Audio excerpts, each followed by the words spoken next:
Welcome all to சரிதா சமையல். இன்றைக்கி நம்ம சமையலில் பாசிப்பருப்பு வச்சு ஒரு ஸ்வீட் பண்ண போகிறோம்.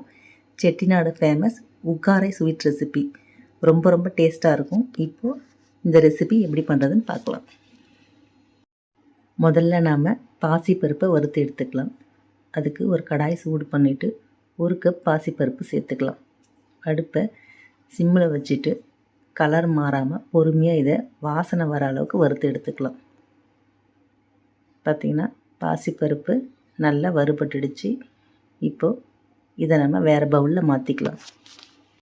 அடுத்து நம்ம வறுத்து எடுத்த பாசிப்பருப்பை வேக வைக்க ஒரு பாத்திரத்தில் 1 கப் பாசிப்பருப்புக்கு 3 கப் தண்ணி வச்சுருக்கேன். எந்த கப்பில் பாசிப்பருப்பு எடுத்தோமோ அதே கப்பில் 3 கப் தண்ணி வச்சுருக்கேன். தண்ணி நல்லா கொதித்ததுக்கப்புறம் நம்ம வறுத்த பாசிப்பருப்பை 2 தடவை நல்லா வாஷ் பண்ணிவிட்டு கொதிக்கிற தண்ணியில் சேர்த்துக்கலாம்.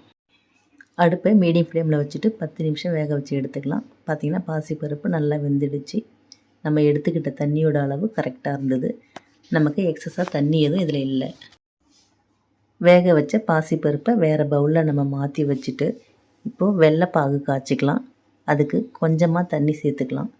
சேர்த்துட்டு 1 கப் பாசிப்பருப்புக்கு 3 கப் வெல்லம் சேர்த்துக்கலாம். இந்த ஸ்வீட் ரெசிபிக்கு இனிப்பு கொஞ்சம் அதிகமாக இருந்தால் தான் டேஸ்ட்டாக இருக்கும். அந்தளவுக்கு எனக்கு இனிப்பு தேவையில்லை அப்படின்னு நினச்சிங்கன்னா 1 கப் பாசிப்பருப்புக்கு 2 கப் வெல்லம் கூட சேர்த்துக்கலாம். வெல்லம் சேர்த்துட்டு அது கரைஞ்சி வந்தால் மட்டும் போதும். பாகுப்பதம் எதுவும் தேவையில்லை. இது கூடவே ஒரு பிஞ்ச் அளவுக்கு உப்பு சேர்த்துக்கலாம். சேர்த்துட்டு 2 ஏலக்காயை இது மாதிரி தட்டிட்டு சேர்த்துக்கலாம். சேர்த்துட்டு இந்த வெள்ளைப்பாகில் நல்லா கரைச்சிக்கலாம். கரைச்சி விட்டு இப்போ அடுப்பை ஆஃப் பண்ணிக்கலாம். காய்ச்சின வெள்ளைப்பாகை ஒரு பக்கமாக எடுத்து வச்சுட்டு அடுத்து நம்ம ஒரு கடாய் சூடு பண்ணிவிட்டு இதில் 2 ஸ்பூன் நெய் சேர்த்துக்கலாம். நெய் நல்லா உருகி வந்ததும் 10லேருந்து 15 முந்திரியை 2 உடைச்சிட்டு இதில் சேர்த்து நல்லா பொன்னிறம் ஆகிற வரைக்கும் வறுத்து விட்டுடலாம். நம்ம முழுக்க இந்த ஸ்வீட்டை நெய்யில் கூட செய்யலாம். அப்படி இல்லைன்னா நெய் இது கூடவே வாசனை இல்லாத ஆயில் சேர்த்து செய்யலாம். எப்படி செஞ்சாலும் அந்த ஸ்வீட் சாப்பிட்றதுக்கு நல்லா டேஸ்ட்டாகவே இருக்கும். இப்போ பார்த்திங்கன்னா முந்திரி நல்லா செவந்துருச்சு. அடுத்து நான் இது கூட பார்த்திங்கன்னா 4 ஸ்பூன் சன்ஃப்ளவர் ஆயில் சேர்த்துக்கிறேன். வாசனை இல்லாத சன்ஃப்ளவர் ஆயில் 4 ஸ்பூன் சேர்த்துக்கிறேன்.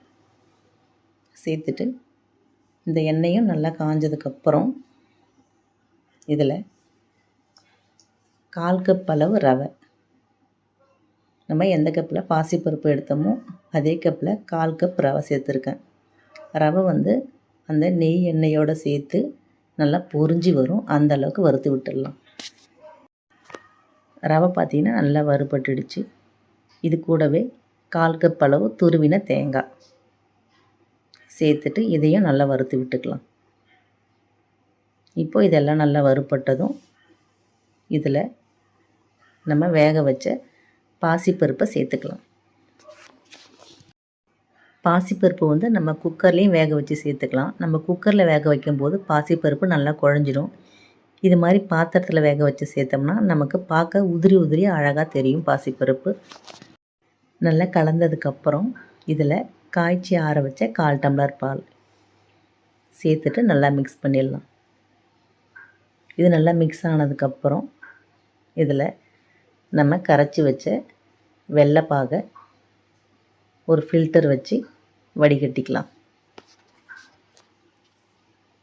ஏதாவது தூசு மண் இருந்தால் வந்துடும்.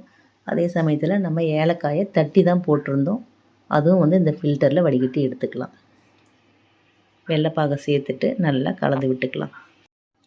இப்போ நம்ம பார்க்கும்போது தண்ணியாக இருக்கிற மாதிரி தான் இருக்கும். அடுப்பை சிம்மில் வச்சுட்டு 15லேருந்து 20 நிமிஷம் நல்லா கலந்து விட்டோம்னா பாருங்கள் இது மாதிரி கெட்டியாகிடும். இப்போ நமக்கு பாசிப்பருப்பு ஸ்வீட் ரெடி ஆகிடுச்சு. அடுப்பை ஆஃப் பண்ணிவிட்டு நல்லா ஆற வச்சுட்டு ஒரு பிளேட்டுக்கு மாற்றிக்கலாம்.